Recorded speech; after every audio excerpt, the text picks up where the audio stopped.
ನಾನು 8th 9th 10th district wise ಮತ್ತು state wise ಭಾಷಣದಲ್ಲಿ ರಾಜ್ಯಕ್ಕೆ ಫಸ್ಟ್ ಬಂದಿದೆ. ಒಂದು ಟಾಪಿಕ್ ಭಾಷಣ ಅಂತಲ್ಲ, ಅದ್ರ ಬಗ್ಗೆ ನಿಮ್ಮ ಅಭಿಪ್ರಾಯ ಒಂದು ವ್ಯಕ್ತಪಡಿಸ್ತೀರಾ? ಖಂಡಿತ. ಈಗಿನ ಈ ಸೋಷಿಯಲ್ ಮೀಡಿಯಾದಲ್ಲಿ ಸಾಮಾಜಿಕ ಜಾಲತಾಣದಲ್ಲಿ ಸುಳ್ಳು ಸುಳ್ಳು ಸುದ್ದಿಗಳನ್ನು ಕೊಡ್ತಾರೆ. Super, hats off. 3 ನಿಮಿಷ 18 second. Hats off sir, hats off. ನೋಡಿ ಸರಸ್ವತಿ ತಾಯಿ ಶಾರದೆ. ಇಲ್ಲ, ನಮಗೆ ಭಾಷಣ ಹೀಗೆ ಇದೆ ಸರ್, ಆಶು ಭಾಷಣ.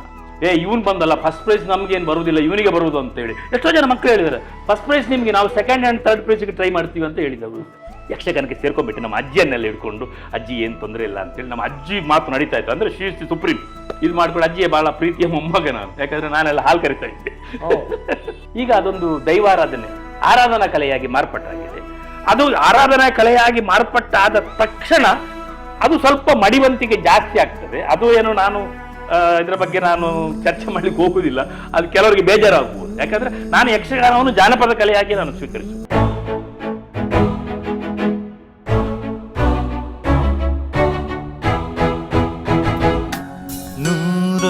ನೂರೊಂದು ನೆನಪು. ಇದಾದಾಗ ನೆಕ್ಸ್ಟ್ ಇಯರ್ಗೆ ನಾನು ಸ್ಕೂಲಲ್ಲಿ ಒಂದು ಡ್ರಾಮಾ ಬರೆದೆ, ದಲ್ಲಾಳಿ ಶೀನಣ್ಣ. ಇದು ತುಳುದನ? ಇದು ತುಳುನೆಲೆ. ಈ ತುಳುನೆಲೆ ಅಲ್ಲಿ ಜಾಸ್ತಿ ತುಳುವೇ ಅಲ್ಲ. ಇದು ದಲ್ಲಾಳಿ ಶೀನಣ್ಣ ಅಂತ ನಾಟಕ ಬರೆದ ತಕ್ಷಣ ಅದ್ರಲ್ಲಿ 5 ಕ್ಯಾರೆಕ್ಟರ್ಗಳು ನಾನೇ ಡೈರೆಕ್ಷನ್ ಮಾಡಿದೆ. 5ನೇ ಕ್ಲಾಸಲ್ಲಿ ನಾನೇ ಆ್ಯಕ್ಟ್ ಮಾಡಿದೆ, ಉಳಿದ ನನ್ನ ಫ್ರೆಂಡ್ಸ್ಗಳೆಲ್ಲ ಮಾಡಿದರು. ಇದೊಂದು ಅರ್ಧ ಗಂಟೆಯ ಸ್ಕಿಟ್, ಅದು ಸೂಪರ್ ಆಯಿತು. ಅದಾದಮೇಲೆ ನಮ್ಮಲ್ಲಿ ಆಗೆಲ್ಲ ಏನು ಗೊತ್ತಾ ಸರ್, ಟಿ ವಿ ಇರಲಿಲ್ಲ ಒಂದು. ಆಮೇಲೆ ಯಕ್ಷಗಾನ ಬಿಟ್ಟರೆ ನಾಟಕಗಳು ನಡೆಯುವು, ಯುವಕ ಮಂಡಲಗಳೆಲ್ಲ ಇತ್ತು. ನಮ್ಮಲ್ಲಿ ಬನ್ನಂಜೆ ಯೂತ್ ಕ್ಲಬ್ ಅಂತ ಒಂದಿತ್ತು. ಆ ಯೂತ್ ಕ್ಲಬ್ನವರು ಹೇಳಿದ್ರು, ನೀನು ನಮಗೊಂದು ಯೂತ್ ಕ್ಲಬ್ಗೊಂದು ನಾಟಕ ಬರ್ಕೊಟ್ಟು ನಾವು ಆಡ್ತೀವಿ ಅಂತೇಳಿ. ಆಗ ಕರಿಮಣಿ ಸರ ಅಂತ ಒಂದು ನಾಟಕ ಬರೆದೆ ಸರ್, 2.25 ಗಂಟೆಯ ನಾಟಕ. ದೊಡ್ಡ ನಾಟಕ. ಎಷ್ಟು ಪಾತ್ರಗಳು ಸರ್? ಅದರಲ್ಲಿ 16-17 ಪಾತ್ರ ಇತ್ತು. ಅದು ನಾನೇನು ಆ್ಯಕ್ಟ್ ಮಾಡಲಿಲ್ಲ, ಡೈರೆಕ್ಷನ್ ಮಾಡಲಿಲ್ಲ, ಅವರಿಗೆ ಬರೆದು ಕೊಟ್ಟೆ. ಅವರೆಲ್ಲ ದೊಡ್ಡವರು, ಅಂದರೆ 20-25 ವರ್ಷದವರು. ನಾನು ಆಗ 12-13 ವರ್ಷದ ಹುಡುಗ. ಅವರೆಲ್ಲ ಬರೆದು ಆ ನಾಟಕವನ್ನೆಲ್ಲ ಆಡಿದರು ಸರ್. ಅದು ಸೂಪರ್ ಡೂಪರ್ ಹಿಟ್ ಆಯಿತು. ನನ್ನನ್ನು ಅಲ್ಲಿ ಎತ್ತಿ ಮೆರವಣಿಗೆ ಮಾಡಿ ಅಷ್ಟು ಖುಷಿ ಕೊಟ್ಟರು. 500 ರೂಪಾಯಿ ಕೊಟ್ಟರು ಸರ್ ನನಗೆ, ನಮ್ಮ ಯೂತ್ ಕ್ಲಬ್ನವರು. ಯೂತ್ ಕ್ಲಬ್ ಅಧ್ಯಕ್ಷರು ಸತೀಶ್ ಚಂದ್ರ ಹೆಗಡೆ ಅಂತ ಭಾಳ ಒಳ್ಳೆ ಮನುಷ್ಯ. ಅವರು 500 ರೂಪಾಯಿ ನನಗೆ ಕೊಟ್ಟರು. ಅಲ್ಲಿಂದ ನಾನು ನೋಡಲಿಲ್ಲ ಸರ್. ವರ್ಷಕ್ಕೆ 5-6 ನಾಟಕ ಬರೆದೆ. ಪ್ರತಿ ಶನಿವಾರ ಭಾನುವಾರ ಎಲ್ಲ ನಂದೇ ನಾಟಕಗಳಾಯಿತು. ಆವಾಗಲೇ ನಾನು ಇದಾಯಿತು. ಆಮೇಲೆ ಅದೇ ಸಮಯದಲ್ಲಿ ಈ ಭಾಷಣದಲ್ಲಿ ನಾನು ಬಹಳ ಪ್ರಖ್ಯಾತ ಆಗಿದ್ದೆ. ನಾನು 8th 9th 10th district wise ಮತ್ತು ಸ್ಟೇಟ್ ವೈಸ್ ಭಾಷಣದಲ್ಲಿ ರಾಜ್ಯಕ್ಕೆ ಫಸ್ಟ್ ಬಂದಿದೆ. ಸ್ಕೂಲಿಂದ ಕಲಿಸ್ತಾರೆ ನೋಡಿ, 8, 9ನೇ.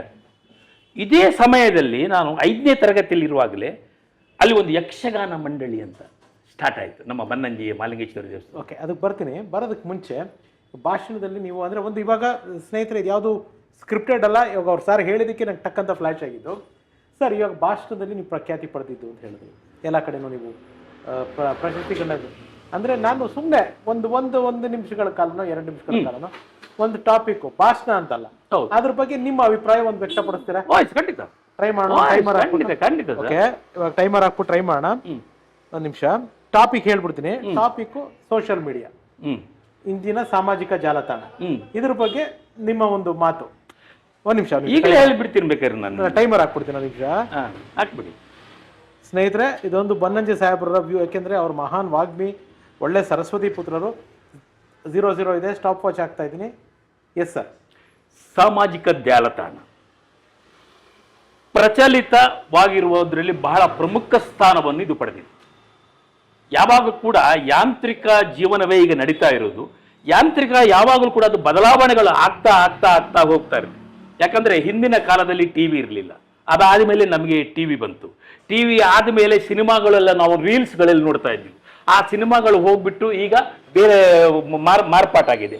ಹಾಗೆ ಅದು ಆಗ್ತಾ ಇರುವಂಥ ಸಂದರ್ಭದಲ್ಲಿ ಟೆಲಿವಿಷನ್ನಲ್ಲೆಲ್ಲ ಬಹಳ ಪ್ರಖ್ಯಾತಿ ಆಯಿತು. ಈಗ ಸಾಮಾಜಿಕ ಜಾಲತಾಣಗಳು. ಈ ಸಾಮಾಜಿಕ ಜಾಲತಾಣಗಳಂದರೆ ಇದಕ್ಕೆ ನಿಮ್ಮ ಕೈಯಲ್ಲಿ ಒಂದು ಫೋನ್ ಇದ್ದರೆ ಸಾಕು.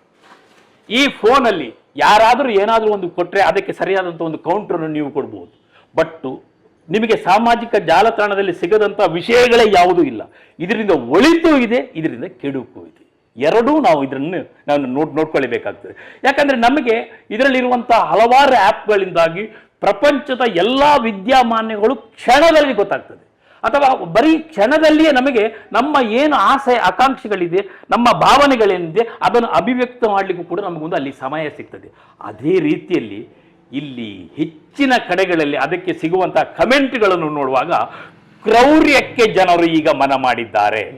ಕ್ರೌರ್ಯವನ್ನು ಇಷ್ಟಪಡುವಷ್ಟು ಜನರು ನ್ಯಾಯ ಅಥವಾ ಶಾಂತಿಗೆ ಇಷ್ಟಪಡ್ತಾ ಇಲ್ಲ.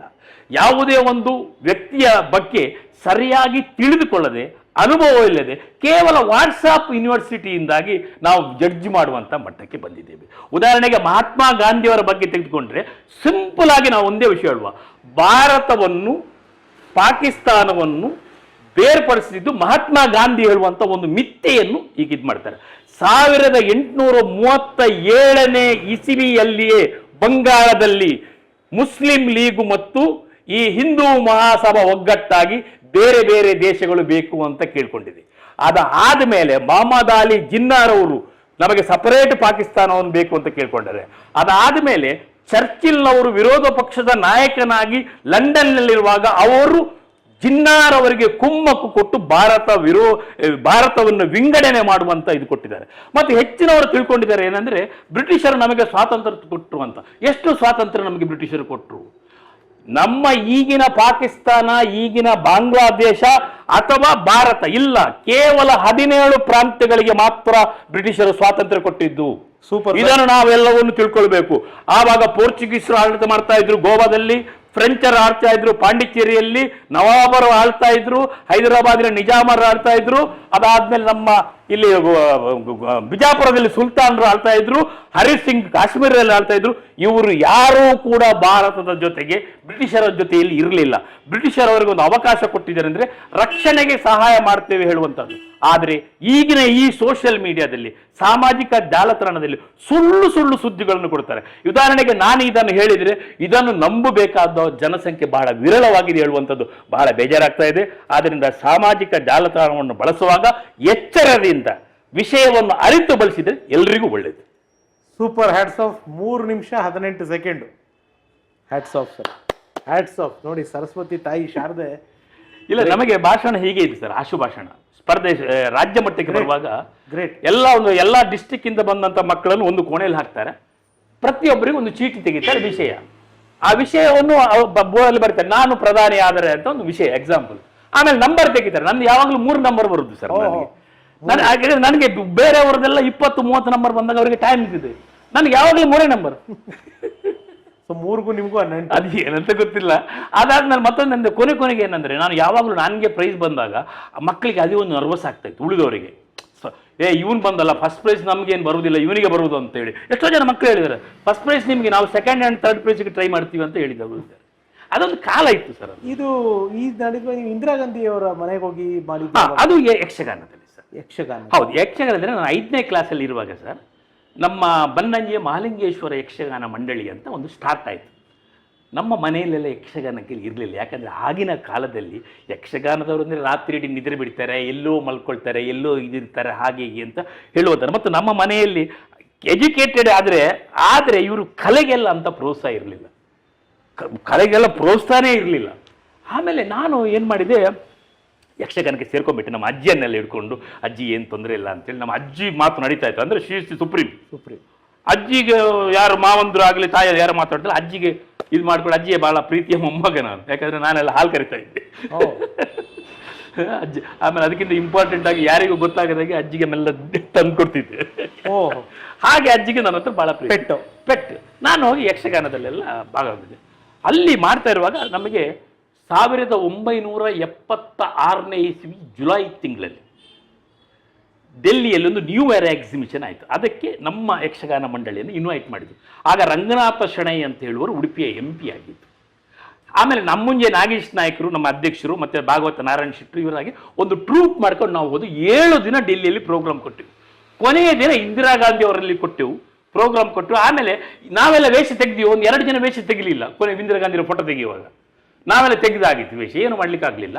ಆದರೂ ಇದಾಯಿತು. ಆಮೇಲೆ ಅಲ್ಲಿ ನನಗೆ ಸ್ಟೇಟ್ಸ್ಮನ್ ಅಂತ ಒಂದು ಪತ್ರಿಕೆ ಇದೆ, ಈಗಲೂ ಇರಬೇಕಂತ, ಅದು ಇಂಗ್ಲಿಷ್ ಪತ್ರಿಕೆ.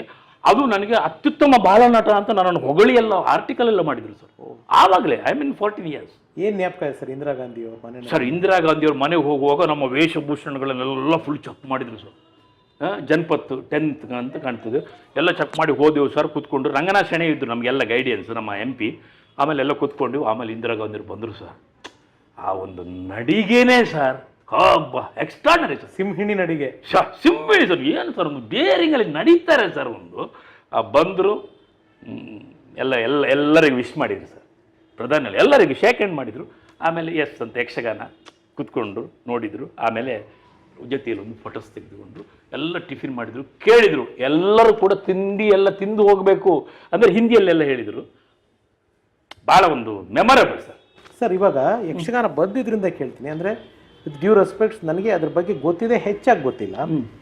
ನಿಮ್ಮ ಪ್ರಕಾರ ಅಂಥ ಒಂದು ಅದ್ಭುತವಾದ ಶ್ರೇಷ್ಠ ಕಲೆಗೆ ಸಿಗಬೇಕಾಗಿರೋ ಗುರುತು, ಗೌರವ, ಮನ್ನಣೆ ಸಿಕ್ಕಿದೆಯಾ?